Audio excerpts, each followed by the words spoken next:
Buenos días, mi nombre es Javier Cámara Ojendes y soy docente de la preparatoria del Instituto Campeche. Bueno, para el cultivo de la planta de chile, hablemos del chile habanero específicamente en este caso, se tiene que seleccionar la semilla, se siembra la semilla y una vez que haya germinado la planta, transcurre el tiempo y tenga una altura aproximada de 10 centímetros, procedemos a trasplantarla, ya sea en terreno abierto, en macetones o en huacales, como en este caso es que se está haciendo.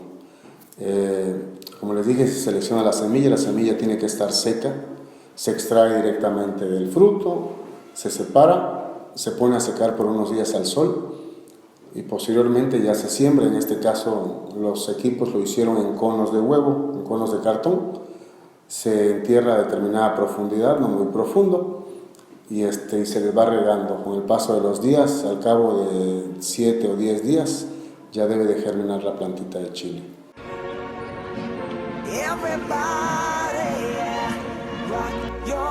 Una de las ventajas del cultivo del chile habanero es de que tiene gran demanda en nuestra región, en la península de Yucatán, ya que es utilizado en gran parte de su gastronomía.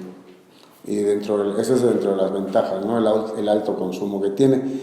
Y dentro de las desventajas, pues bueno, más que desventaja, yo lo vería como una situación a la que se ven expuestas muchos los cultivos, como es el caso del ataque de algunas plagas.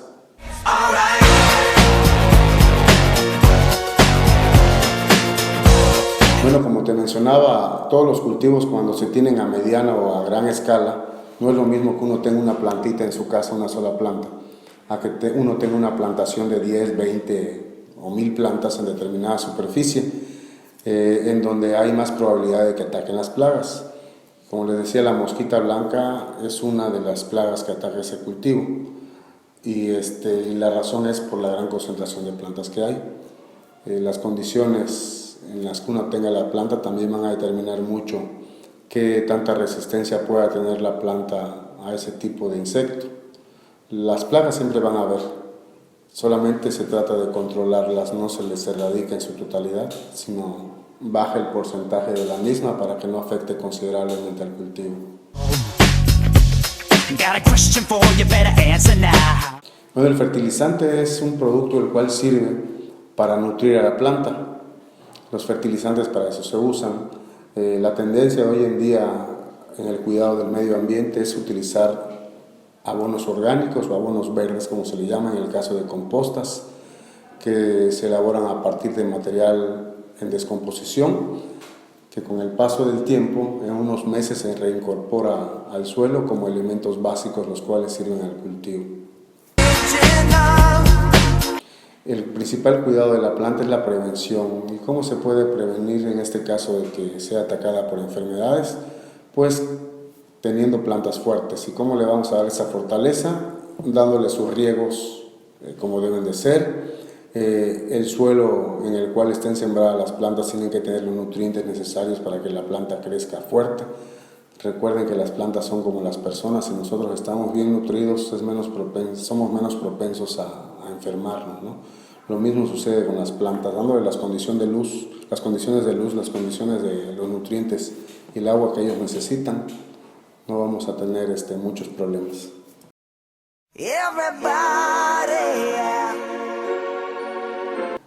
Bueno, la planta se ve que está viva si sus hojas están brillantes, si los tallos están erguidos, es decir, no están grises, no están marchitos. También hay que poner especial atención a la tierra, la cual tenga buen riego. Si la tierra está muy seco o cuarteada, también eso se va a ver reflejado en una planta débil. Gracias, maestro.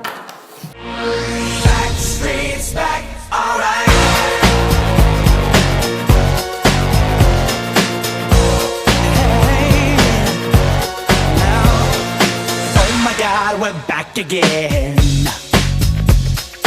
Brothers, sisters, everybody sing.